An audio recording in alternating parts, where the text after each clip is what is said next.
Welcome back. Welcome back. It's your boy, as blue as it gets. Another, post game review, whatever you want to call it. Another week, another L, whatever it is. Terrible season. Keeping it rolling. Actually, it wasn't so terrible of a season. Well, too terrible of a game this past week against the Buffalo Bills. But still, we got to see some of the things that the team is really doing and not doing that's just making things not good. So we're going to try to get into it quick this time. Get in, get out. Drop my little post-game thing. I'm still setting things up. So, it is what it is there. But I'm working on that. It's in motion. But until then, we're going to keep what we can coming out. Let's start off with just going into the week, I guess, with no Danny. It was kind of interesting hearing and trying to fill out how the game was going to go for us. A lot of respect to Tyrod was already being given, respectfully so, and earned because he is, he's been in the league for a while now. He knows how to do some things. He's a professional NFL quarterback. You know what I'm saying? He's been in the league for years now. So if he was a washout, he'd be washed out. He's not last year's Fromm and Mike Glennon and stuff. It's not that. This is a guy who can play football, right? So we knew that going into the week. We had Tyrod, had a good chance of getting back SAQUON. AT is still a mystery, but we had some incoming guys, some old heads from the past that was trying to get in some work for us, and they came in and they did their thing. Justin Pugh, you already know who it is. But let's get into it. Let's start at special teams. Special teams did as much as they could. They didn't really have as many opportunities as they would have had last week against Miami, I don't think, as far as the way the game script went and the pace of the play and stuff. It was another grind. You know what I'm saying? We grind games out, so it was another grind for us.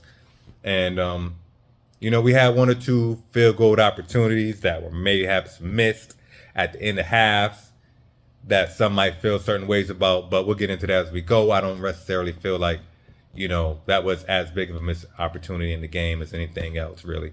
So no real special team stuff.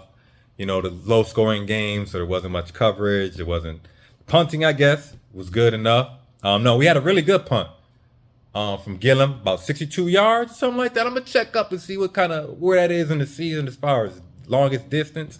It's got to be somewhere up there. I imagine somebody's got like maybe 65 with the wind behind them and stuff, but we're talking like air travel distance, not hitting the turf and then rolling and stuff, you know what I'm saying? But air travel, that's probably one of the better punts I've seen all year from any punter. 62 strong yards from there, and the coverage was pretty good. We didn't really have anything returned because they were punting too. We didn't really have any big returns. Gray held on to the ball, so that was a good start. That was good for him, at least for what he did in the game. Let's get on the defensive side. The defense, man, been showing up again. All right, what that man say? What we're not going to do, so what we're not going to do again this week, let's talk about the defense, because the defense did their thing. Bobby Okereke, he coming in, man, making that, this fresh signing. So now he's starting to show why we brought him in, though. And then, I was a guy I was ready to see out there, and it's good to see him starting to make plays, because we need playmakers on defense doing their thing right now. You know what I'm saying? That don't exclude anybody from Xavier McKinney to Banks to Kavion to Adoree to McFadden, who got into some plays as well. He got the interception there from the Courier tip. Isaiah Simmons need to keep up what he got going for us right now. Jason Pinnock, of course, if you stay up on his blitz game, get his coverage together some more. Back there, he's got some good size, some length and stuff that you like to see for a DB. So he's got some potential there to grow into, as he matures as a player, to really, really fill into his position and his physique and everything like that. Other than line breaker group, Aziz wasn't in. Up front, Dex, Leonard Williams, they were a presence of what they were trying to do, pushing the middle a little bit. I mean, Josh Allen is mobile as fuck. He's a big dude, so getting him down is going to be a problem anyhow, and getting to him is going to be some problems again because he's got enough speed to get out of there and enough arm to throw it out of there if he needs to, if he's getting tackled at the same time. What else? The edge, I already mentioned Kavion, just kind of still trying to see where he's at right now. I haven't said too much about him. I need to really look at things and see what's going on with him. But he is, if you watch that game, you can see plays where he's back in coverage. He might be up on the line, but he's dropping back. He's dropping back. He's way more like outside linebacker than edge, man. I don't know. That's why I wish we had a 4-3 sometimes. What else? All right, let's get to the offense here. The offense, Tyrod stepped in. We know what Tyrod was going to do. Tyrod is being the floor in which, we haven't necessarily had around here to maintain a certain standard amongst the QB play. I'm just going to keep it real. This is not a Kool-Aid channel. This is as blue as it gets. You know how it goes. I'm keeping it tempered this game because we had a tempered game. You know what I'm saying? Tyrod stepped in, man. He started to show some of them things that I feel like Daniel lacks in his gameplay. Sometimes, a lot of the times when it comes to just filling out the pocket, understand how pressure is going to approach him, understanding when the line is picked up as much as they can pick up, and the next blitzer is on him to pick up and make some type of move or get the ball out. That's basically what it's about. And that's what Tyrod did against Buffalo, his former team, that I really think highlighted what Daniel could improve on further. Honestly, you never saw as many deep shots going to our star or incoming star or hopeful star wide receiving group in general in the previous weeks. We just haven't seen that at as much consistency. Even if they're not hitting them, just getting the ball down there. And the thing was, he was hitting them. Darius Slayton got hit on a good 3 passes down there. Good 2 or 3 deep shots down there. Hyatt had one that got called back on a bullshit legal man upfield call on Neal. We'll get to the line a little bit too. Whatever, that was a bullshit call. But great play by Hyatt, showing more than just his speed and catching, but showing a little bit of, awareness towards the boundary, getting his leg down and dragging. That was a good foot drag by him. You like to see that. Great solid catch too. I didn't really see any bumbling that I can remember, the ball moving or anything like that. It's a solid catch. He had one that was a little short arm to him that he kind of overran. I won't say he overran it. It was more underthrown. The ball was getting to him, but he didn't make a move to get back to it. Maybe that's something he feels out better. Maybe that's something that just Tyrod and him will connect more, or whomever the quarterback is will connect more on later on in the season. Who else? Slayton again, showing up, doing his thing. Always respect Slayton showing up, doing his thing, because he's always doing his thing, man. So Slayton, big catches. Waller, getting some action. That's what we want to see out of Waller. Getting some action and stuff. So when you see Waller getting them catches and you see Slayton getting them catches, you know you got something going that game. You know what I mean? It's not just a true messiness going on. What else? Saquon back there running the ball. Maybe we can attribute a lot of this that we saw in the past game and overall blocking being a little bit better. Saquon being in the game, I'm fully cool with giving that to him because he's that dude. Why are we going to deny this? Only the clowns and the clowns deny what he is to our team and to the league, pretty much, or whatever. And where you place him at was wherever. But don't come out with some clown shit saying like he's the worst back in our division when he's facing up Tony Pollard. Come on now, respect to these players I'm mentioning. Antonio Gibson or Brian Robinson or DeAndre Swift in Philadelphia. When you say some clown shit like that, I know you clown, you just hating on the dude, because you can hate on the guy, but when the guy is doing his thing, you just start sounding like a clown. That's how it works. You know what I'm saying? That's why we could talk about certain players on our team, and it might be harsh, but in ways it's justified. You know what I'm saying? You say Saquon's injured on occasions, on many occasions, on often occasion. Okay. You say Saquon's not even the best back in our division, you're a clown. Okay, that's just the way it is. If you hear, it's as blue as it gets. Moving fast, but keeping it cool. You know what I'm saying? So yeah, Saquon back there, he looked, I think as far as him being in the game, he was not 100%. I think probably the most biggest element I saw missing from his game was behind the line of scrimmage. He wasn't able to really juke guys out, make moves to the outside or anything like that. He wasn't really trying to do that. But after the line of scrimmage, I think he showed some moves and he showed speed. He definitely showed speed on some of that stuff. His power is not going to be all there because you need your legs and your legs are connected to your ankles. So his power wasn't probably all the way there either. But speed was where you like to see it, for a guy who's probably like 80, 90% back or whatever he was. Defense definitely had to pay attention to him. We didn't really run many rollout play action type plays for Tyrod. Mainly, if he was running, he was escaping the pocket, but he showed a lot of his ability inside of the pocket to maintain his composure, either make a throw or scramble around laterally. And what I fault DJ for sometimes is moving up in the pocket and taking a sack. That's just horrible. He does that a lot. It's one of his things, man.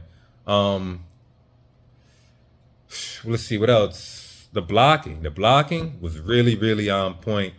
Probably not going to get graded by PFF as the most stellar blocking. PFF is whatever. It's a good tool, but it can't tell you what's going on in the game when you're sitting there watching the game and understanding what the game is, what's in the game. Because each game is a little different. And what's in the game is not always what PFF can tell you. But what we saw as far as the game, I think PFF will grade guys mostly respectively. You know what I'm saying? Shouldn't be these truly wild-ass scores. Interior was decent. Pugh was there for 5 minutes until he got moved to the outside after McKenneth, I can't remember his name right now. I don't know how this man hurt himself. He hurt himself, all right? He hurt himself. Nobody, he didn't touch anybody on that block, basically.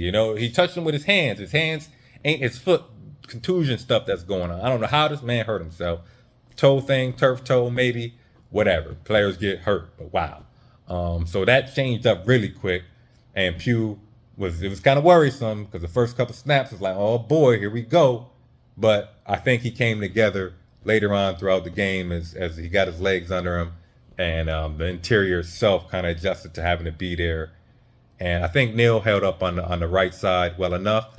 Edge guys going around the outside on guys, it's going to happen. The guys get beat on that all the time. You know what I'm saying? As long as they running them out, getting them wide and running them out behind the QB for a little bit, they doing a decent enough block on that. So Neal was doing that good enough. Same thing with Pugh over there on the left side.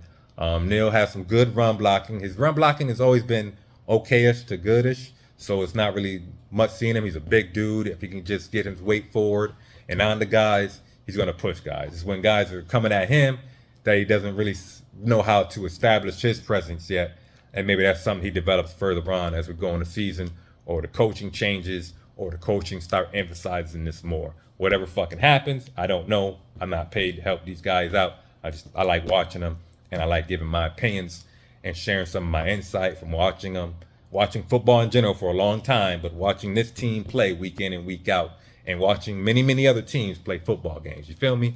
I don't just watch the Giants. So I understand what I'm seeing, and I can analyze it, diagnose what's going on. I might not know every formation, every call out, but that stuff you can pick up from a book. But when the game is in motion, that's what matters most, okay? That's what matters most, executing the play that's going to happen on the field. What else we got going here? Man, yeah, it's really not much to say, surprisingly, because the game was not straight madness. It wasn't straight redonkulous. You know what I'm saying? It was a decent football game that you can sit down, watch, and then go to sleep and not lie awake at night with your head back on the pillow, eyes wide open, with your spouse laying next to you talking about, are you still up? It's 3 o'clock. And you're like, yeah, I can't sleep right now. You know what I'm saying? It's different. It's a different game for us, which is good, because the shit we had going on before was just straight jackery, bro. We can't do that cracker jack in the box bullshit and expect to even progress towards becoming a better team at all. No matter who's under center, or who's behind doing running back or wide receiver or blocking or defensive, anything like that. The coaching, let's get to the coaching. This is the second week in a row that we've had some stuff going on at the end of a quarter or end of a half where the player doesn't know which one they're supposed to be executing, whether it's run or pass. The first one is like, damn, it's a lot of Danny in there, man. And he's thinking he's just running it, but you're not. But Dayball's like, you're supposed to have the option to pass, and he didn't pass it. And it's like, well, fail. And then this past game against Buffalo, Tyrod, he's supposed to be passing it, but he checks to a run, and then the run doesn't go well. Now Dayball's pissed, and he's mad at him because he checked into it. So are you giving him the check, or you're not giving him the check? As far as the one, I really don't. The first one against Danny was silliness. I felt that one was more of a pass situation. If you understand how that game went. But at the same time, it's like coaching is not emphasizing to Daniel that he has that freedom to exercise an option or an audible. That is on Daniel if he's executing or not. With Tyrod's case, he executed an actual audible. And what he checked to just didn't work out. I felt if Saquon was maybe 100%, maybe he gets that in, maybe he leaps over the pile, maybe he can, like I said, behind the line of scrimmage moves, maybe he can juke outside and bounce that outside faster and easier. Just with the ankle thing, you don't know, because he's got to bounce it outside in his left and he's trying to cut it back in on the right. Yeah, that's a little, you know what I'm saying? What else is going on? So that call was kind of shaky. We probably should have had 3 there, or at least got 2 plays off. So maybe that first one should have been a pass, and then that second attempt could have been something you checked into a run on, because either way, the half is coming to an end. So maybe that's the only thing I fault Tyrod for, the coaching staff, in that situation. As far as the game they called, defensively, it was pretty good. It was pretty good, man. It kept most things in front of us. Diggs is Diggs, and Allen is Allen. They did what they could do. They did their thing.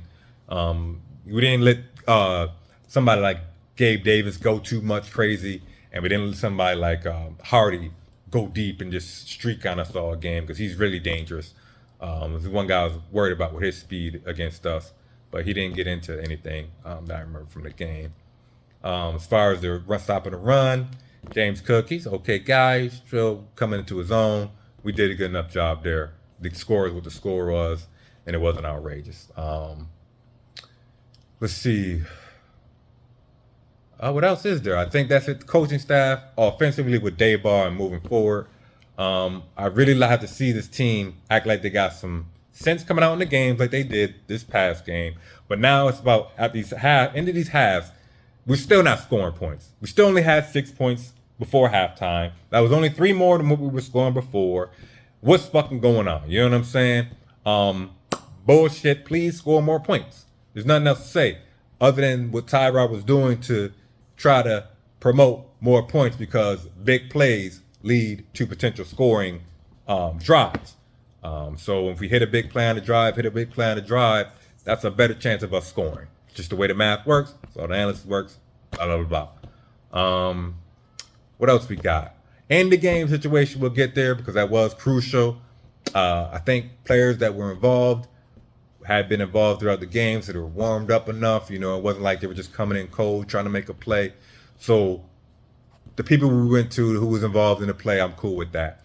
The throw itself, I thought the throw was maybe a little fast, a little high, but that's still something that Waller could come down to. But we take into account that he was being grabbed on that. Like, I'm a play defense guy, let defense play defense, but he was getting grabbed on that. And I think it probably did affect how high he got up on that, and probably getting his second hand up to maybe bat it down or really get a grip on it and bring it into himself. You know what I'm saying? Up until then, the calls were going kind of both ways. Like I said, the ones we got were just more ruiners of highlights for guys that we wanted to see doing stuff like Hyatt, you know what I'm saying, or Waller. But it is what it is with that, man. We take the ref calls. I don't want to take too much into those sometimes, because it's nuts. You know what I'm saying? Just don't take sacking out of the game sometimes. If it's going to be rough in the pass because he touched them, then just take it out of the game. Yeah, man, I think that's pretty much the biggest deal from that game. The end of play is the last play of the game is the biggest sticking point.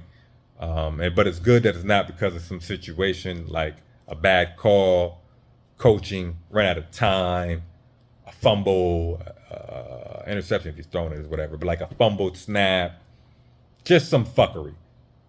Not blocking, something. Just some fuckery didn't happen on that. Multiple false starts to push us back, that type of shit. So it was clean to getting there, and we got a call to get up there too as well. Next week we got Washington. I feel like we've established some things now that Washington should be a game very similar to this Buffalo game with the possibility of actually winning it. Not just because of who's playing on the center, but because the team looked like a football team, maybe not the best football team, but a football team up until then. You dig? That's pretty much all I can say. I'm just hoping that next week is competent football. As we move forward, our record is our record. We're improving something. If it's not improving our standings towards the playoffs or improving the play of players and their development, then at the very, very least, statistically, it is improving our draft stock. That's just where it's at. Don't be terrible season. So wherever that ends up, it's way too early to really say or commit yourself to. We really have to just play these games out and take the results as they come. It's the best bet for us, because anything like hope and expectations is just not good for this team. Just not, all right? Not right now. I thank you if you finished out with this, if you stayed with this, or if you're just now seeing one of these videos actually come up. Because I am just now kicking it off. I know there's other established people who have nice, good content too. Respect to them. And so when you go watch them, I don't take offense to that. I just hope you stop by and give me a little bit too. And maybe at some stage, you might speak amongst all of us in the same area. You know what I'm saying? But yeah, this is as blue as it gets. Still as blue as it gets after these games we lost, yo. I'm just the blueness is just a little bluer, a different shade of blue. All right, of deep blue, but it is as blue as it gets. Next week, they could come out and look like anything. We don't really know. This is already 20 minutes. Like I say, don't want to get too caught up in bullshit. Thanks for listening. Hope you check me out next time too. And I will have more coming in the future. That's more than just a post-game thing and me sitting behind, with this behind me and stuff like that. This is all getting situated correctly. Another hobby. Who knows? Be good though. Be safe. See y'all next week. If I got something in me to give you, I will. But I'm just trying to give you what's authentic. I already told y'all that. All right now. Be good.